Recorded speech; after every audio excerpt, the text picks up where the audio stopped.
に乗ったらたまたま好みの女性がいたから露出したんですか？はい。その女性はどんな反応をしましたか？ちょっと嫌な顔をしました。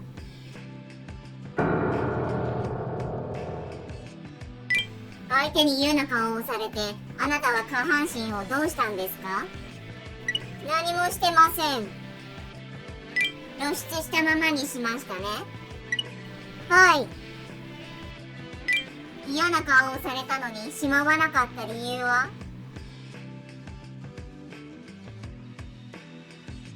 見せ続けることに興奮したんですか？はい。ムラムラすると歯止めが効かなくなる？そういうわけではありませんが、現金があればそういうところで。さあ行くぞ。現金があれば適正な場所で性的欲求を解消するということ？はい。今回は現金がなかったんですね。いえ、ありました。あったのになぜやったんですか？母親がいなかったことと、家の鍵を持っていなかったので。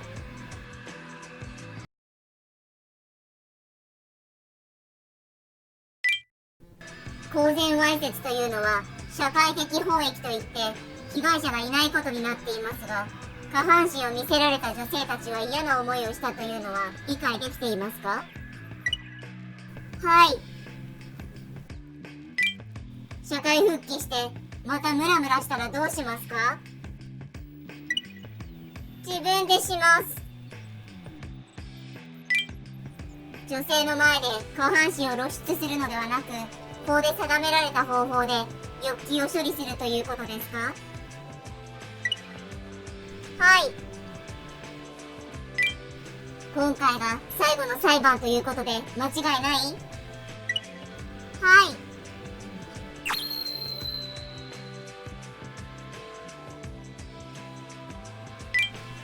公然わいせつや強制わいせつを繰り返す原因がどこにあるのか考えたことはありますか？毎晩考えてます。なぜ同じような犯罪を繰り返すんですか？わかんない。性的欲求を抑えられない？違います。今回なぜ抑えられなかったんですか？現金も何でもあったんですけど、鍵もなかったし、出かけるなって言われても、一人で出かけるのは当然じゃないですか。出かけることが陰茎を露出することにつながるとは思えないんですが、なぜ出かけて露出したんですか？わかりません。そういうことを深く考えないと、また繰り返してしまう心配があるんですけど、考えられないですか？考えました。考えたけど、答えが見つからないんですよね。いえ、違います。では、原因はどこにあるんですか？現金か。家の鍵。現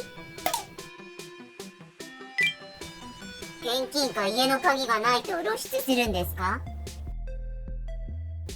はい。あなたが考える原因はそれ？は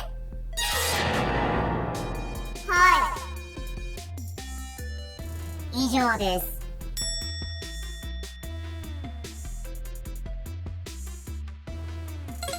現金があれば性的衝動を風俗店で解消できて、鍵があれば家でじっとしていられたということですね。はい。